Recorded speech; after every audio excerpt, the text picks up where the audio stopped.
அன்பானவர்களே, அன்பு வணக்கங்கள்.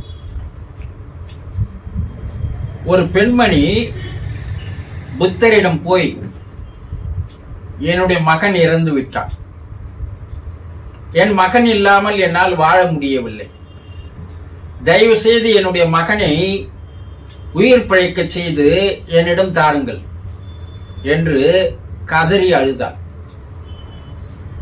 புத்தன் என்ன கூறினான் என்றால், இந்த ஊரில் போய் ஒவ்வொரு வீட்டின் முன்பு நின்று, இறக்காதவர் யாராவது இருக்கின்ற வீடு இருக்கிறதா என்று கேட்டு அவர்களிடம் ஒரு கைப்பிடி கடுகு வாங்கி வாரு, உன்னுடைய மகனை நான் உயிர் பிழைக்க வைத்து தருகிறேன் என்று கூறினார்.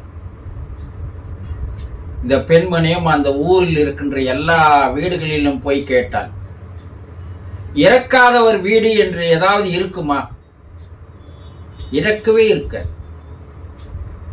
கடைசியாக எல்லோரும் சொல்லுகின்ற கதையை கேட்டு அவள் மனம் பக்குவம் அடைந்து, இறப்பு என்பது தவிர்க்க முடியாதது, பிறந்தவர் ஒரு நாள் இறந்துத்தானே ஆக வேண்டும், இந்த உலகில் யாரும் நீடித்து வாழ முடியாது, பிறந்தவர் எல்லோரும் இந்த மண்ணில் இறந்து விட்டால் இருக்கின்ற இடம் ஏது என்று கண்ணதாசன் பாடுவார். போய்தான் ஆகணும். அப்போ அந்த பெண்மணி வந்து புத்தன் காலடியில் விழுந்து, எனக்கு ஞானத்தை தந்தீர்கள் என்று அவள் புத்தனிடம் சிஷ்யாக சேர்ந்தாள். அப்போ பிறப்பு என்று ஒன்று இருந்தால் இறப்பு என்று ஒன்று இருந்து தானே ஆக வேண்டும், இறக்காமல் யாரால் வாழ முடியும்? அப்ப அப்படி எல்லோரு வீடுகளிலும் ஒரு இறப்பு, ஒரு மரணம், ஒரு சாவு நடந்துதானே ஆகிறது. தாய் தகப்பனாக, பாட்டன் பாட்டியாக, மற்ற சகோதர சகோதரிகளோ யாரோ ஒருவர் வயதானால் இறந்து போகிறார்கள், அல்லது நோயினால் இறந்து போகிறார்கள், அல்லது விபத்தில் இறந்து போகிறார்கள். ஏதோ ஒரு வகையில் மரணம் அவர்களை வந்து தழுவிக்கொள்கிறது. அப்படி மரணம் அடைந்தவரை நம்முடைய வீட்டில் எடுத்து வந்து வைக்கும் போது 24 மணி நேரம் அந்த உடல் அந்த வீட்டில் இருக்க வேண்டும் என்பது நம்முடைய முன்னோர்கள் அனுபவங்களின் மூலமாக அதை கூறியிருக்கிறார்கள். அப்படி அந்த உடலானது 24 மணி நேரம் அந்த வீட்டில் ஏன் இருக்க வேண்டும்? பல ஆண்டுகள் அந்த வீட்டில் வாழ்ந்து விட்டது, அந்த தேகமானது, அந்த உடலானது பல ஆண்டுகள் அந்த வீட்டில் இருந்து விட்டது, வாழ்ந்து விட்டது, உறவுகளை, சொந்தங்களை, பந்தங்களை அது தேடிக்கொண்டது. அதை விட்டு உடனே போய்விட முடியுமா? தேகம் வாழ்ந்தாலும் தேகத்திற்குள் இருக்கின்ற ஆன்மா தானே எல்லாத்தையும் அனுபவிக்கிறது. இந்த உடல் என்பது ஒரு வாகனம் தானே, அதை இயக்குகின்ற இயக்குனர் ஆன்மா தானே.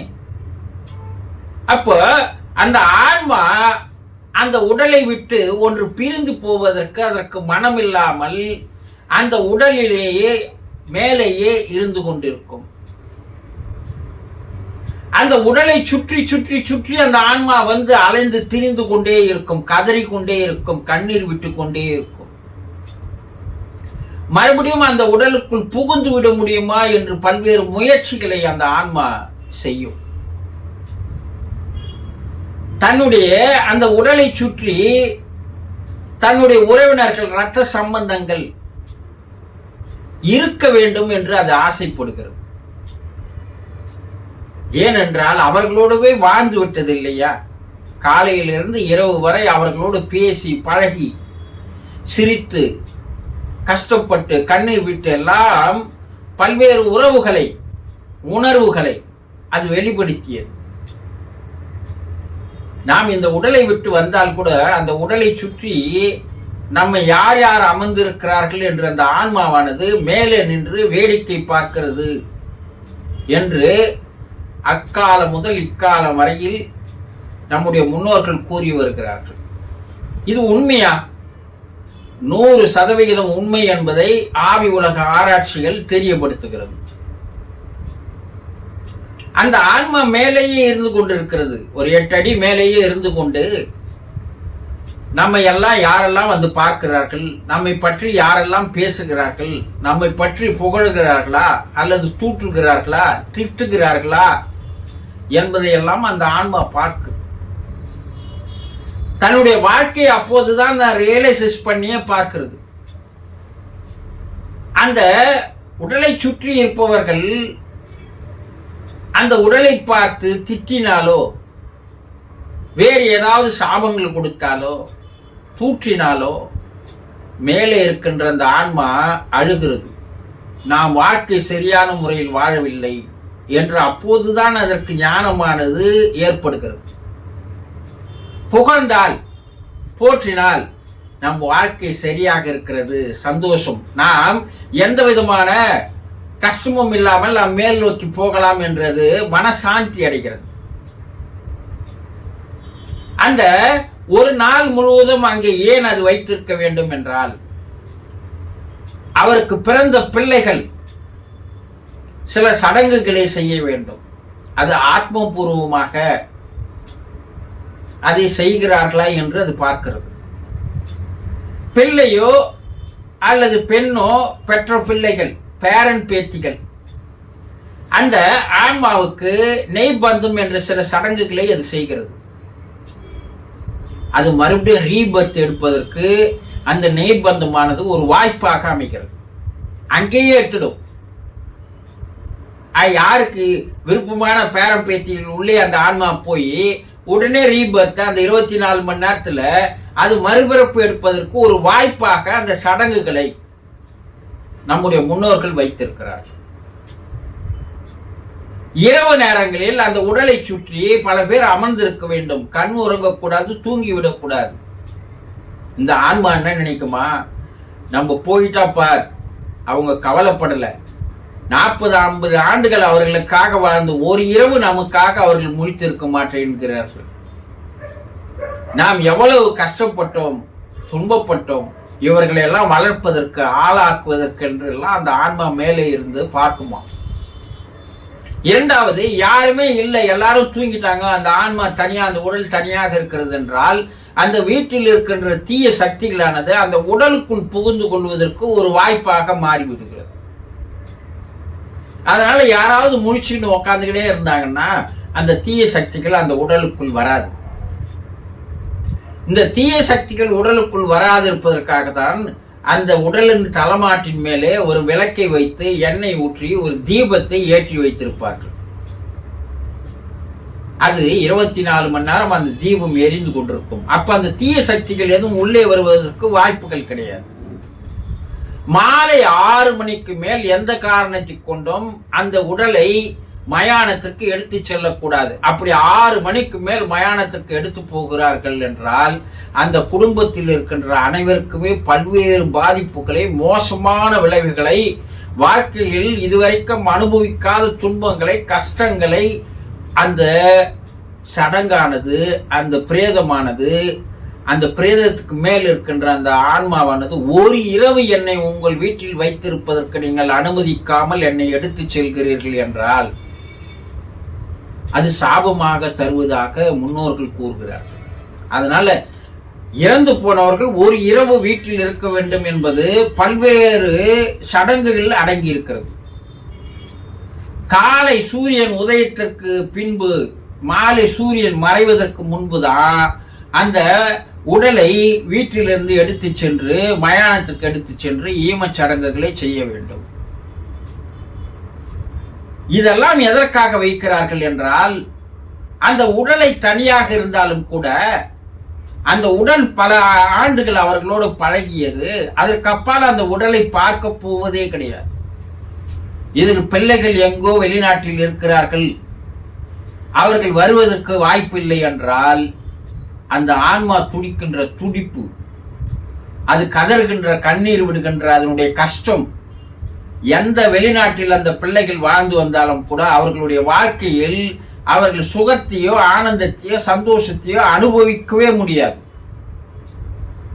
தன்னை பெற்றெடுத்த தகப்பனாருக்கு செய்ய வேண்டிய சடங்குகளை ஒரு பிள்ளை செய்ய தவறினால் அவனுடைய பிள்ளை அவனுக்கு செய்ய தவறுவான் என்று முன்னோர்கள் கூறுகிறார்கள். அது ஒரு பெரிய சாபம். இது ஒரு பெரிய பித்ரு தோஷமாக அந்த பிள்ளைகளுக்கு வந்து வாய்க்கிறது. ஏன் கடைசி நேரத்திலேயாவது போய் அந்த பிரேதத்தை பார்க்க வேண்டும், அந்த உடலை பார்க்க வேண்டும் என்றால், அந்த உடலின் மேலே இருக்கின்ற அந்த ஆன்மா நம்மை யாரெல்லாம் வந்து பார்க்கிறார்கள் என்று பார்த்து கொண்டிருக்கிறது. அதுக்கப்புறம் அந்த உடம்பை நம்ம பார்க்க முடியாது, ஆன்மாவை பார்க்க முடியாது.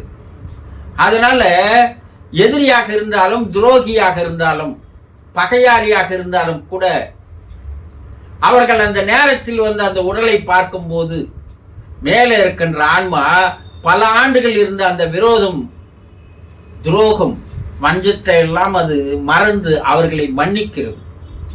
அவர்கள் பெரிய பாவத்திலிருந்து அவர்கள் விடுபடுகிறார்கள். அதே துரோகத்தோடு வஞ்சத்தோடு அது மேலே போனால் அவர்களை பழிவாங்குகின்ற ஒரு செயலாக அமைந்து விடுகிறது என்று முன்னோர்கள் கூறுகிறார்கள்.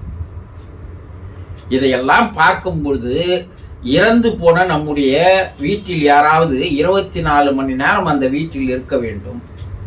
அவர்களுக்கு செய்ய வேண்டிய சடங்குகளை சரியாக செய்ய வேண்டும்.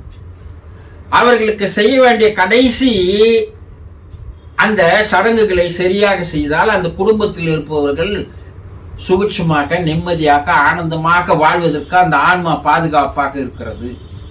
ஒரு இரவு முழுவதும் அந்த வீட்டில் வைத்துக் கொண்டு அவர்கள் விழித்துக் கொண்டிருந்தால் அந்த ஆன்மா சந்தோஷம் அடைகிறது.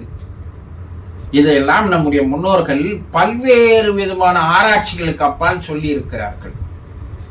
பேர பிள்ளைகள் செய்ய வேண்டிய கடமைகள், பிள்ளைகள் செய்ய வேண்டிய கடமைகள், சொந்தக்காரர்கள், உறவினர்கள், இரத்த சம்பந்தங்கள் எல்லாம் வந்து செய்ய வேண்டிய கடமைகள். இதற்கு அப்பால் எத்தனை ஜென்மம் எத்தாலும் அந்த உடலை பார்க்க முடியாது. மயானத்தில் போய் எரித்தாலோ புதைத்தாலோ அந்த உடல் மறைந்து விட்டது, அவ்வளவுதான். நேராக பார்க்கும் போது அந்த ஆன்மா நேராக எல்லோரையும் சந்திக்கிறது. ஆக இறந்தவர் உடலை வீட்டில் வைத்துக் கொண்டு தனிமையாக யாரும் இல்லாமல் அது அந்த ஆளில் தனியாக வைக்கப்பட்டிருந்தால் அந்த ஆன்மா துக்கம் அடைகிறது. என்னை விட்டு விட்டார்களே, என்னை அனாதையாக்கி விட்டார்களே என்று கஷ்டப்படுகிறது.